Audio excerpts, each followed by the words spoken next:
Глава 2261. Знакомство с первобытным миром. Когда Хань Ли окинул взглядом своих учеников, на его лице появилось довольное выражение, но когда его взгляд упал на самую младшую Байгоэр, это довольное выражение внезапно превратилось в удивление. «Я удивлен, что ты уже достигла стадии поздней трансформации божества за такое короткое время, Гоэр. Похоже, твое тело ледяной сущности оправдывает свою репутацию», — сказал Хань Ли с улыбкой. «Это все благодаря вашему руководству и таблеткам, мастер. В противном случае я бы ни за что не достигла этого уровня так быстро», ответила Байгоэр, уважительно наклонив голову. «Цилин Цзы, ты попал в узкое место перед переходом на позднюю стадию трансформации божества, верно?» — спросил Хань Ли. Сердце Цилин Цзы слегка дернулось, когда он услышал это, и он поспешно ответил. «Я действительно нахожусь всего в одном шаге от достижения поздней стадии трансформации божества, но я не могу сделать этот шаг, как бы я ни старался. Похоже, пришло время вам двоим отправиться в первобытный мир. Ваш путь совершенствования до сих пор протекал очень гладко благодаря вашим исключительным способностям и таблеткам, которые я вам дал, но если вы хотите достичь стадии пространственного закаливания, только совершенствование поможет. Тут, как и в случае с цветком в оранжерее, ты не можешь полностью раскрыть свой потенциал, не испытывая трудностей, только в первобытном мире ты можешь найти принадлежащие тебе возможности. Я могу подарить вам мой опыт и идеи, но они могут вам не подойти», многозначительно сказал Хань Ли. Цилин Цзы был в восторге, услышав это, и ответил. «Спасибо за ваше руководство, учитель. Я также обдумывал, не пора ли мне отправиться в первобытный мир. Теперь, когда я получил ваше одобрение, я могу принять решение. Мы с младшей боевой сестрой Бай начнем готовиться к путешествию прямо сейчас». Бай Гоэр также согласилась с неизменным выражением лица, очевидно, уже предвидя это. Первобытный мир — чрезвычайно опасное место, и нередко можно увидеть, как там гибнут даже существа на стадии интеграции тела. Вы двое находитесь только на поздней стадии трансформации божества, так что риск для вас, естественно, только увеличивается. Таким образом, у меня есть несколько сокровищ, которыми вы можете воспользоваться, когда ваша жизнь окажется под угрозой, сказал Хань Ли. «Спасибо, мастер». Цилин Цзы и Байгоэр не знали, какие сокровища подарит им Хань Ли, но они все равно были заранее очень благодарны. Слабая улыбка появилась на лице Хань Ли, когда он взмахнул рукавом в воздухе, высвободив 2 браслета для хранения, по одному для каждого ученика. «Я уже подготовил сокровища и изначально собирался подождать несколько лет, прежде чем отдать их вам, но, похоже, мне придется изменить свои планы. В этих браслетах для хранения не так уж и много сокровищ, но если вы будете использовать их с умом, вы сможете несколько раз спастись даже от среднего существа стадии интеграции тела», уверенно сказал Хань Ли. Цилин Цзы и Байгоэр вложили свой духовный смысл в браслеты для хранения и были в восторге от увиденного, когда они еще раз благодарно отсалютовали. «Мастер, старший боевой брат Ци и младшая боевая сестра Бай отправляются в первобытный мир. Могу ли я тоже?» Хай Юйтянь уже начал сильно нервничать, услышав инструкции Хань Ли, Цилин Цзы и Байгоэр отправиться в первобытный мир, и теперь, когда Хань Ли преподносил им сокровища, он тоже не мог не сделать шаг вперед. Ты сейчас только на ранней стадии трансформации божества. Даже если я дам тебе спасительное сокровище, ты не сможешь раскрыть большую часть его силы. Кроме того, даже несмотря на то, что ты временно пережил шторм, вызванный твоим рецессивным молниеносным духовным корнем, кто знает, есть ли еще люди, наблюдающие за тобой из тени. Возможно, ты будешь похищен каким-нибудь старым монстром, как только ты покинешь священный остров, чтобы использовать тебя в качестве инструмента преодоления скорби. Оставайся на острове и продолжай совершенствоваться. Пока ты остаешься на священном острове, даже существа стадии Великого Вознесения иностранных рас не посмеют преследовать тебя. Это будет твое наказание за то, что ты не смог держать рот на замке», — холодно хмыкнул в ответ Хань Ли. Хай Юйтянь вздрогнул, получив этот выговор, и поспешно сказал. «Пожалуйста, просто притворитесь, будто я ничего не говорил. Как только Цилин Цзы отправится в первобытный мир, ты будешь отвечать за его учеников, пока он не вернется. Надеюсь, дополнительная ответственность поможет тебе стать более стойким и зрелым», — сказал Хань Ли с улыбкой. «Да, мастер». Цилин Цзы и Хай Юйтянь дали утвердительный ответ, но последний все равно был весьма недоволен такой договоренностью. После этого Хань Ли повернулся к Джу Гоэр, и выражение его лица слегка смягчилось, когда он сказал. «Твоя база совершенствования также улучшилась. Похоже, ты не расслаблялась во время своего пребывания на священном острове. Зайди в мою комнату завтра в полдень. У меня есть кое-что, о чем я хочу тебя спросить». Джу Гоэр была очень рада услышать это и сразу же ответила. «Да, старший. Кстати, вы получили какие-нибудь новости о ледяном фениксе?» — спросил Хань Ли. Цилин Цзы ответила. «Мы еще не получили никаких новостей от старшей ледяной феникс, но лампа ее души все это время горела, поэтому мы предположили, что она все еще исследует первобытный мир. Пришло время ей вернуться, может быть, она столкнулась с какой-то проблемой. Даже если ее лампа души в порядке, она все равно может быть где-то заперта, размышлял Хань Ли с задумчивым выражением лица. Старшая ледяной феникс — существо на стадии пространственного закаливания, и с ее телом ледяного феникса она должна быть в состоянии обеспечить самосохранение даже против среднего существа на стадии интеграции тела, так что с ней все будет в порядке, сказал Хай Юэтянь. «Я, конечно, на это надеюсь», — ответил Хань Ли, нахмурив брови. Тем временем в воздухе над неким водоемом на континенте Тянь-Юань молодой человек в белом одеянии с золотыми и серебряными узорами на лице сражался с прайдом огненных львов. Внешность молодого человека была очень обычной, и он немного напоминал Хань Ли. В нескольких сотнях футов позади молодого человека стояла красивая женщина в серебряном одеянии, холодно наблюдавшая за противостоянием. Что за идиоты? Я лишь на мгновение скрыл свою ауру, и они тут же бросились на меня нападать. Так и быть, живой добычи у меня уже давно нет, в качестве еды вас не хватит, холодно хмыкнул молодой человек в белой мантии, оценивая стаю львов в стадии трансформации божества. Затем он наложил ручную печать, и на его спине во вспышке белого света появилось 6 одинаковых крыльев. 6 крыльев были всего около фута в длину каждая, и они были чрезвычайно тонкими, до такой степени, что были практически прозрачными. Огненные львы, стоявшие перед ним, были не очень умны, но их безжалостные инстинкты были активированы действиями молодого человека, и самый крупный лев, идущий впереди, немедленно издал свирепый рык. Все львы немедленно выпустили в сторону молодого человека палящую волну тепла, а некоторые даже выпустили изо рта огненные шары. Перед их коллективной атакой на лице молодого человека в белой мантии появилась холодная улыбка, и он внезапно взмахнул своими 6 крыльями, после чего мгновенно исчез. Огненные шары мгновенно взорвались в воздухе, посылая свирепые волны пламени, несущиеся во всех направлениях, охватывая даже женщину в серебряном одеянии, которая стояла недалеко. Выражение лица женщины в серебряном одеянии слегка потемнело, и она осталась на месте, но позади нее внезапно появился полупрозрачная белая проекция феникса высотой более 100 футов. Проекция взмахнула крыльями, и поток белой ледяной ци устремился вперед, окутав ее надежным барьером. Барьер издал шипящий звук, когда вступил в контакт с пламенем, но оставался решительным и сдерживал пламя. Прямо в этот момент среди прайда львов, словно призрак, появилась шестикрылая проекция. Белая проекция прошла сквозь палящее пламя, как будто его вообще не существовало, а затем, словно молния, вонзила руку в ближайшего огненного льва. Полупрозрачный свет вырвался из руки, и грозная ледяная аура мгновенно погасила пламя, горящее на теле льва, а затем запечатала его в массивную глыбу льда. Остальные львы в панике поспешно отступили, увидев это, затем снова бросились к белой проекции, но в этот момент проекция уже исчезла. Тем временем лев, только что запечатанный в лед, с мучительным воем разлетелся на огромные куски. В следующее мгновение пространственные колебания вспыхнули рядом с несколькими другими огненными львами, и шестикрылая проекция появилась снова, прежде чем вонзить руку в тело другого льва. Таким образом, один лев быстро уничтожался за другим, и как только большая часть прайда была убита, оставшихся огненных львов наконец охватило чувство страха. Их лидер издал низкий рев, и все они тут же разбежались, превратившись в гигантские огненные шары. Вам так легко не уйти. Белая проекция снова вернулась к молодому человеку в белой мантии, который с холодным выражением лица бросил взгляд на убегающих львов. Сразу после этого из живота молодого человека выросло около дюжины одинаковых рук, и он издалека протянул эти руки в сторону убегающих огненных львов, а затем выпустил около дюжины столбов полупрозрачного света. Столбы света мгновенно исчезли, и в этот момент все убегающие огненные львы превратились в огромные куски льда. Холодное выражение появилось на лице молодого человека в белой мантии, когда он взмахнул крыльями и мгновенно появился перед одной из глыб льда, а затем беспечно протянул к ней ладонь.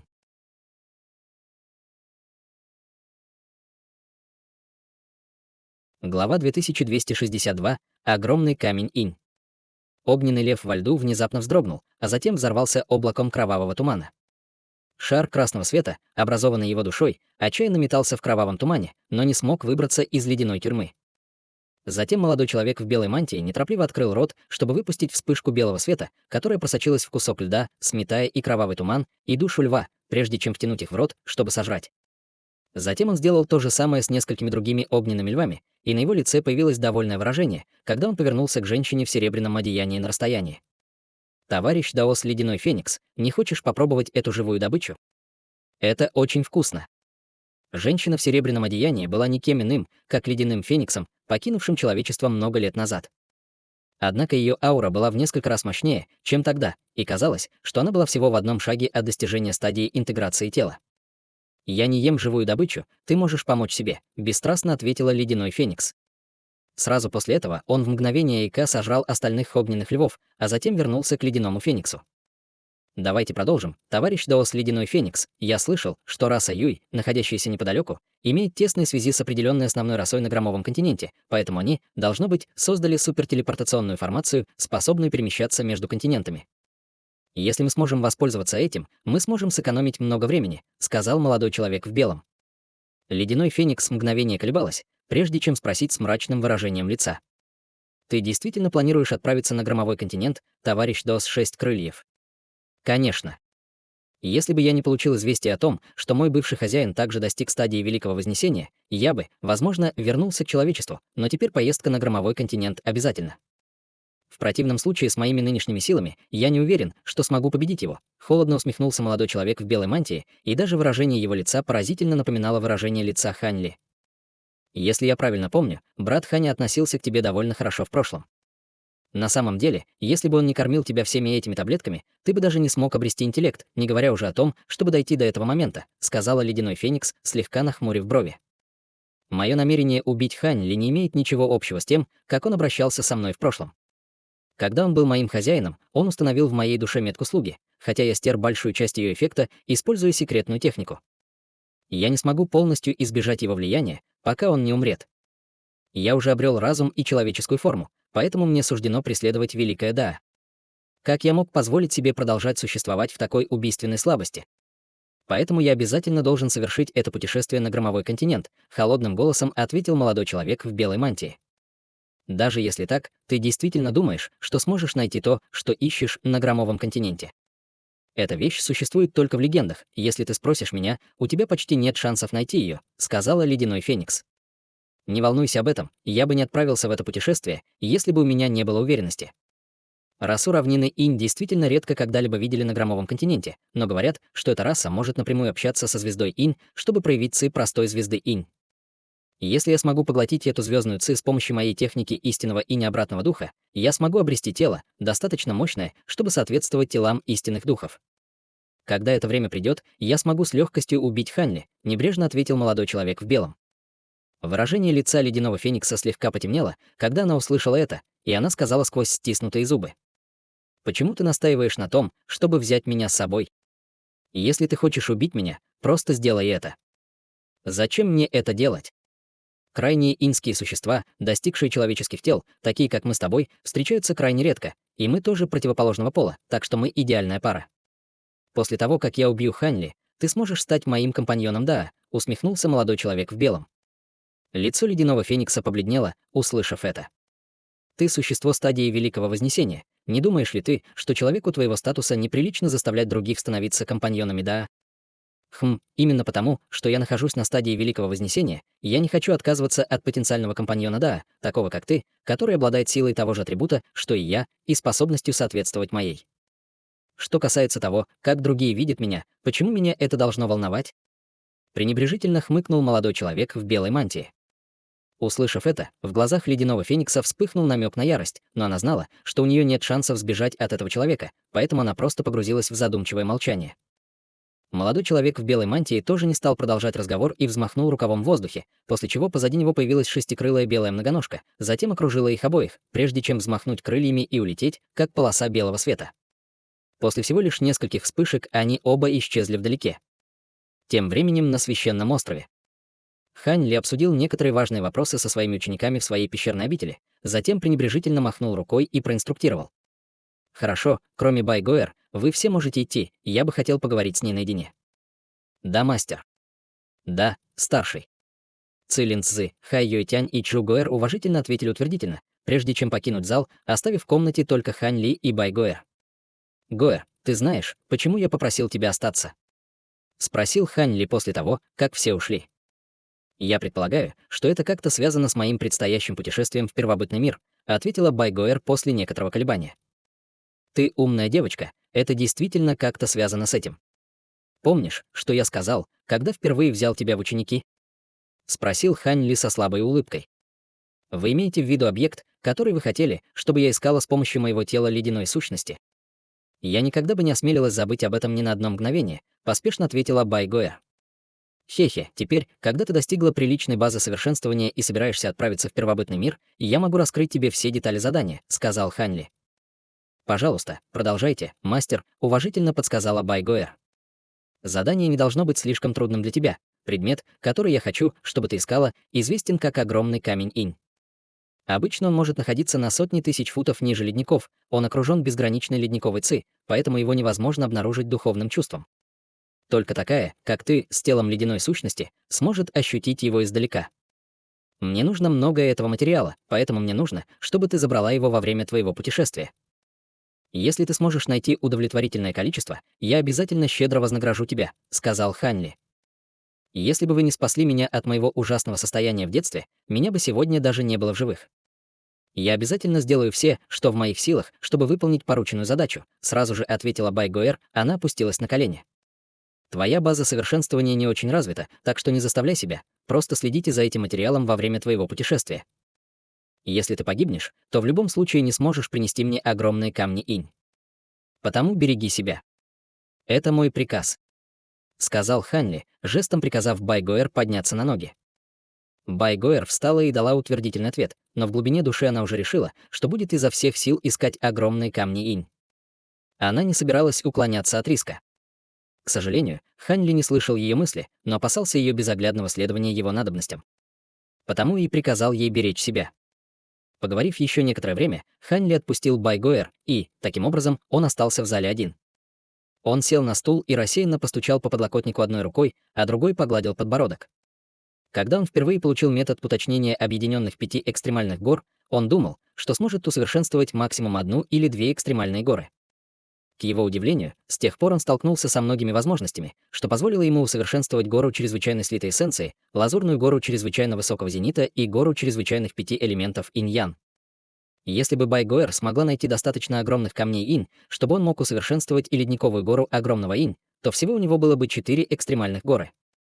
Единственным, что осталось, была крайняя гора сущности Великого Севера, о которой он получил некоторые сведения еще в человеческом мире. С его нынешними способностями, естественно, было бы невозможно спуститься в человеческий мир лично, но для него не было бы невозможным послать клона духовного чувства в человеческий мир с помощью нескольких потрясающих сокровищ. Однако это была довольно рискованная уловка, и ему пришлось разработать хороший план, прежде чем он смог принять решение. Если бы он смог завершить полный набор комплексных 5 экстремальных гор, ему не только не пришлось бы бояться следующих нескольких небесных скорбей, но они могли бы даже помочь ему преодолеть проблемы дальнейшего вознесения. Помня об этом, на лице Ханли появилась слабая улыбка.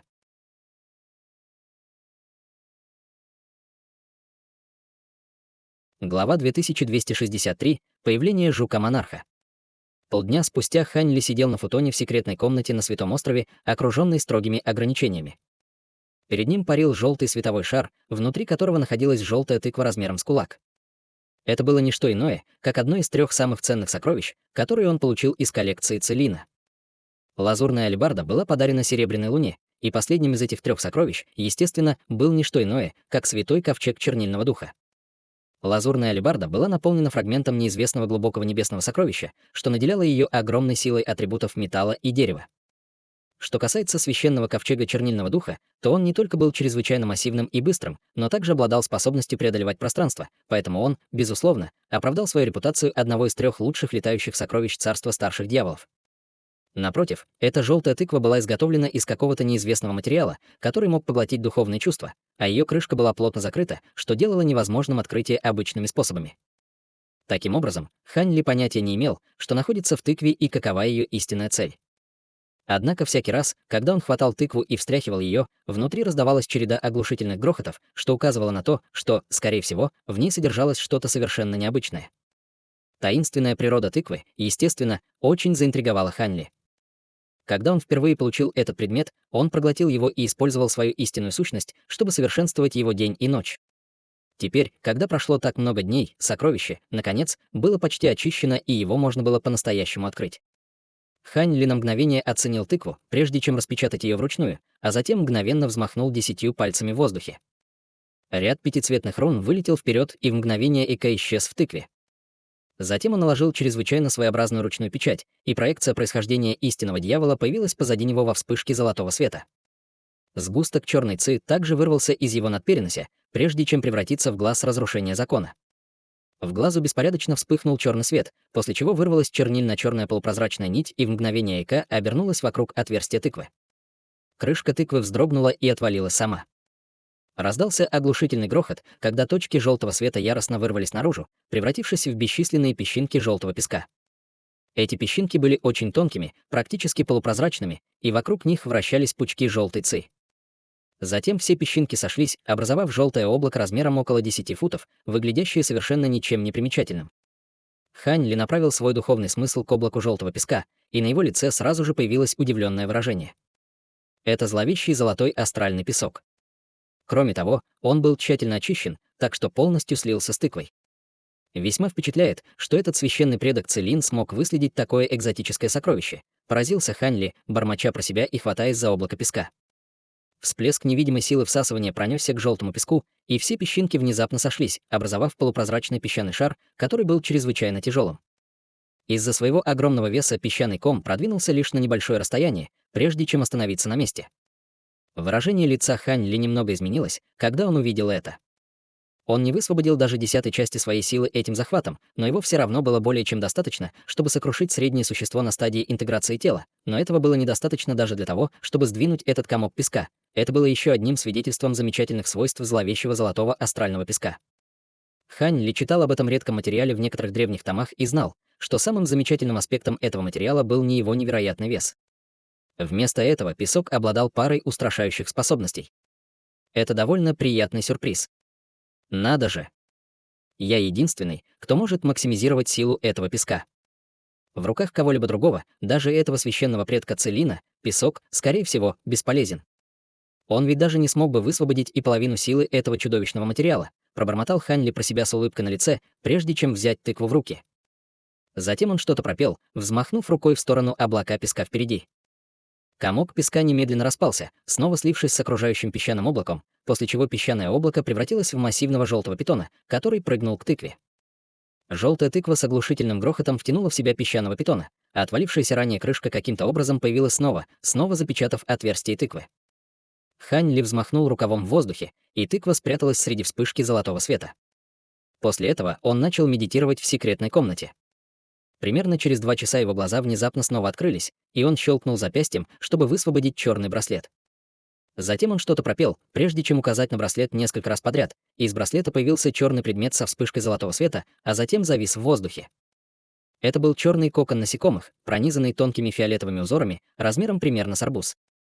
Брови Хань Ли слегка нахмурились, когда он оценил кокон, затем махнул рукой в воздухе, чтобы приблизить его к себе. Он положил руку на кокон, осматривая его прищуренными глазами, по-видимому, используя какую-то секретную технику, чтобы что-то обнаружить. Спустя несколько мгновений на его лице появилось восторженное выражение. Это очень близко к тому, чтобы вырваться из кокона.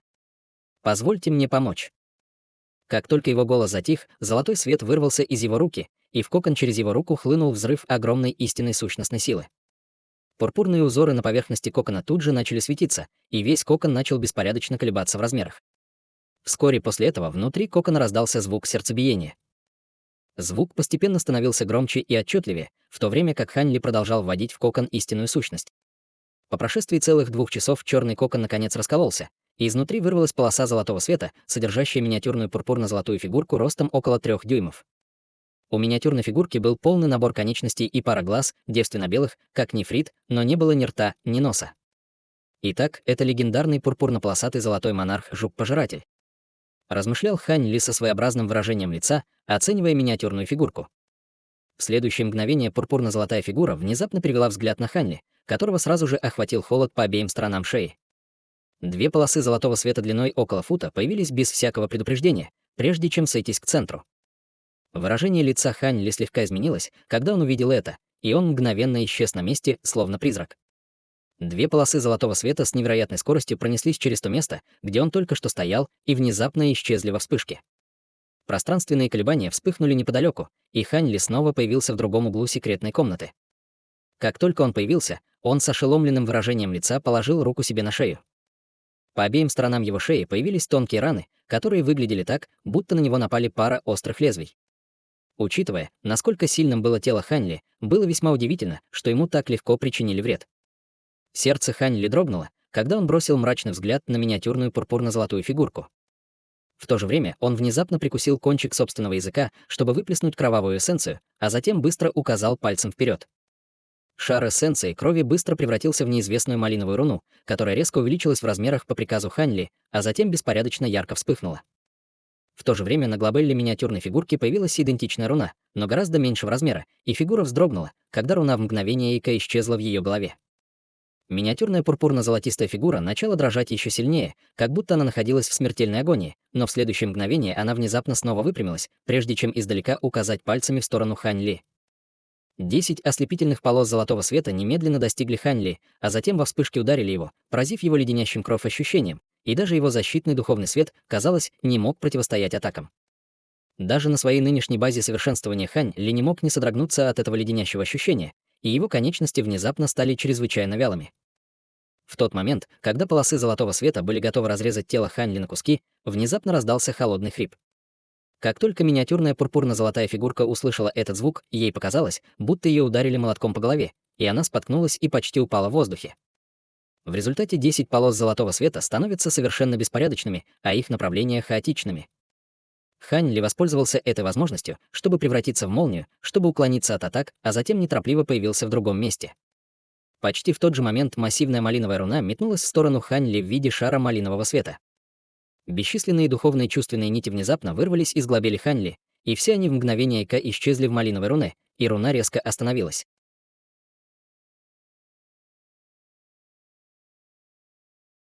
Глава 2264. Демонический культиватор Хуаши. Прямо в этот момент миниатюрная пурпурно-золотая фигура внезапно издала громкий резкий крик, а затем как подкошенная упала на землю в бессознательном состоянии. Духовный свет вспыхнул из глобелы Хань Ли, и его глаз разрушения закона исчез, прежде чем он опустил взгляд на миниатюрную фигуру и слабо вздохнул. Я знал, что ограничения, которые я установил в прошлом, не сработают, как только эта штука превратится в жука-монарха. К счастью, у меня хватило предусмотрительности повлиять на 3 искусственных жуков-монархов, прежде чем они сожрали друг друга. Если бы я этого не сделал, то было бы очень трудно контролировать этого жука-монарха. Однако в целях безопасности, похоже, мне придется усовершенствовать его снова, используя секретную технику. Другого пути у меня просто нет. Как только его голос затих, Хань Ли взмахнул рукавом в воздухе, чтобы выпустить более сотни флагов, которые мгновенно образовали в секретной камере строй размером в несколько десятков футов. В центре формирования находился никто иной, как бессознательная золотая фигура. Хань Ли начал произносить заклинания, бросая в воздух заклинательные печати, и все они в мгновение ока исчезали в строе. Бесчисленные тонкие пятицветные нити возникли вокруг образования, а затем быстро сходились к центру, крепко связывая миниатюрную фигурку. Затем Хань Ли открыл рот, чтобы выплеснуть еще несколько шариков эссенции крови, которые превратились в малиновые руны и устремились к пурпурно-золотой фигуре. В то же время внутри всей формации раздалось громкое жужжание, и волны света хлынули к центру формации. Спустя долгое время дверь секретной комнаты открылась, и Хань Ли вышел изнутри с улыбкой на лице. Было ясно, что его усовершенствование легендарного пурпурно-полосатого золотого монарха-жука-пожирателя прошло очень успешно. Месяц спустя Цилин Цзы и Байгоэр попрощались с Хань Ли и отправились в путешествие в первобытный мир. Примерно через полмесяца Хань Ли, Серебряная Луна и Чжу Гоэр также покинули священный остров, направляясь в определенный регион расы демонов на священном ковчеге Чернильного Духа. Почти месяц пролетел в мгновение ока, и священный ковчег Чернильного Духа столкнулся со всеми демоническими существами, но все они сразу же сторонились ковчега, увидев его огромный размер и огромное количество мощных дьявольских кристальных марионеток, стоящих на палубе ковчега. Однако вскоре после этого ковчег Хань Ли обнаружил демоническое культивирование, находившееся глубоко в море, как если бы оно летело под этим участком океана. Этот демонический культиватор находился на ранней стадии интеграции тела и прибыл сюда более 10 тысяч лет назад, прежде чем насильственно изгнать несколько могущественных демонических племен из этого района. С тех пор он считал этот участок моря довольно богатый ресурсами своей собственной территорией. Этот демонический культиватор был не только чрезвычайно могущественным, но также имел очень скверный характер и несколько могущественных сокровищ, поэтому даже другие демонические культиваторы стадии интеграции тела обычно воздерживались от посягательств на его территорию.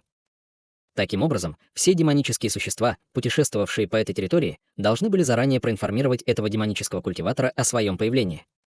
В этот день демонический культиватор находился в процессе очистки котла с чрезвычайно важными таблетками в секретной камере своего подводного пещерного жилища, когда снаружи секретной комнаты внезапно прозвучала сирена. Демонический культиватор был поражен этим, и лазурное демоническое пламя, которое он раздувал, внезапно вспыхнуло. Первозданно-белый котел, в котором очищались таблетки, хаотично вспыхнул, и в воздухе сразу же разнесся запах обуглившегося. Демонический культиватор стадии интеграции тела взревел от ярости, увидев это, и даже не удосужился проверить сигнализацию снаружи секретной комнаты, прежде чем вылететь из своего пещерного жилища в виде полосы белого света. Ингредиенты, необходимые для очистки таблеток, были чрезвычайно ценными, и демоническому культиватору потребовалось много усилий, чтобы собрать их достаточно для одного этапа очистки таблеток. Теперь, когда таблетки были испорчены, он тут же впал в слепую ярость и бросился противостоять виновнику. Хотя он и не знал, кто именно активировал ограничение и вызвал сигнал тревоги, он уже принял решение. Если виновником окажется важная фигура, то он оставит дело на плаву с некоторой компенсацией. Однако, если бы это было не так, то он разорвал бы преступника в клочья, чтобы успокоить свою ярость. Этот демонический культиватор мог чрезвычайно быстро перемещаться по воде, используя технику движения воды, и как только он выпрыгнул из поверхности моря, он проревел: «Кто посмел вторгнуться на мою территорию? Сдайся сейчас, и, возможно, я буду». Голос демонического культиватора внезапно оборвался, когда на его лице появилось ошеломленное выражение, когда он увидел виновника. Горный черный ковчег в настоящее время двигался к нему на высоте нескольких тысяч футов, а на вершине ковчега стояла огромная армия марионеток, от которой по спине демонического культиватора пробегал озноб. Было несколько марионеток, которые излучали ауру, превосходящую даже его собственную, и он немедленно проглотил остальные свои слова. Демонический культиватор тут же льстиво улыбнулся и сказал: «Ах, произошло недоразумение. Я по ошибке принял вас за кого-то другого. Сейчас я пойду, поэтому больше не задержу вас». Сразу после этого он начал спускаться к морю внизу. «Подожди, ты патриарх Хуаши, верно? Мы просто ищем могущественное существо, знакомое с этой областью, ты можешь пока остаться». Голос Серебряной Луны раздался из ковчега. Как только ее голос затих, 4 марионетки стадии интеграции тела поднялись из ковчега и полетели прямо к демоническому культиватору. Выражение лица патриарха Хуаши резко изменилось, когда он увидел это, и он сразу же рухнул с неба полосой белого света, одновременно выпустив несколько защитных сокровищ. Однако прямо в этот момент 4 дьявольских кристальных марионетки в унисон направили свои 8 ладоней вниз к патриарху Хуаши, высвободив взрыв огромной силы, который мгновенно разбил его защитные сокровища на точке духовного света. Сам патриарх Хуаши также был полностью обездвижен, поскольку воздух вокруг него сжался. Его лицо стало смертельно бледным, и он мог только беспомощно смотреть, как 4 марионетки летят к нему. Одна из марионеток подхватила его одной рукой и полетела обратно к гигантскому черному ковчегу вместе с его марионетками-компаньонами. Несколько мгновений спустя патриарх Хуаши был представлен Хань Ли, Чжу Гоэр и Серебряной Луне в зале на самом высоком уровне священного ковчега Чернильного Духа. Марионетка швырнула патриарха Хуаши на землю, а затем бесстрастно удалилась из зала. Несмотря на то, что патриарх Хуаши больше не был связан, марионеткам каким-то образом удалось полностью запечатать его магическую силу, сделав невозможным для него доступ к ней. Более того, он мог чувствовать, что аура Серебряной Луны была более мощной, чем его собственная, в то время как аура Хань Ли была для него совершенно непостижима, и он не осмеливался сопротивляться дальше, уважительно приветствуя Хань Ли с кривой улыбкой. Хуаши выражает свое почтение старшим. «Что я могу для вас сделать?» Хань Ли оценил патриарха Хуаши с легкой улыбкой на лице, но не сразу ответил на его вопрос. Вместо этого Серебряная Луна спросила: «Ты сейчас ведешь себя очень чинно и цивилизованно. Почему ты пытался сбежать всего минуту назад?» Это была всего лишь инстинктивная реакция самосохранения. В конце концов, вполне естественно, что я старался избегать таких могущественных существ, как вы, неловко ответил патриарх Хуаши, время от времени украдкой настороженно поглядывая на Хань Ли. Судя по тому, насколько ты агрессивен, я не думаю, что ты думал о самосохранении. Может быть, ты пытался нацелиться на нас? Серебряная Луна хмыкнула, когда на ее лице появилось холодное выражение. Определенно нет.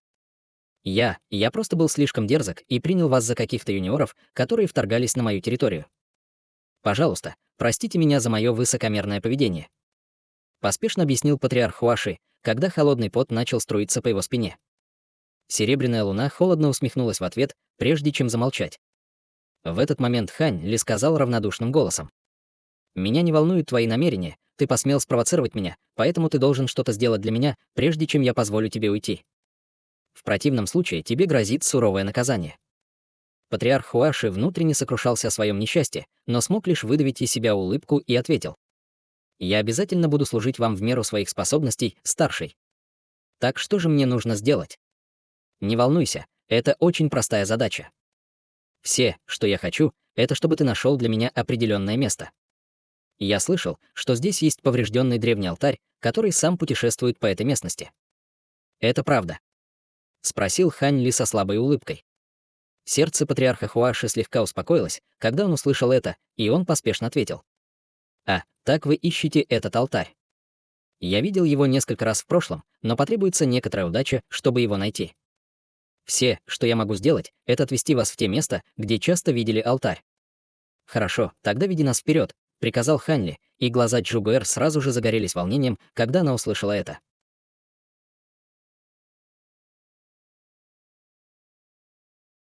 Глава 2265. Древний алтарь. Таким образом, гигантский черный ковчег еще некоторое время задержался в воздухе, прежде чем полететь в другом направлении и быстро исчезнуть вдалеке. 2 месяца спустя горный священный ковчег чернильного духа появился в небе над огромным густым лесом. Ханли, Серебряная луна и Джугуэр стояли перед ковчегом, а патриарх Хуаши стоял чуть позади них с почтительным выражением лица.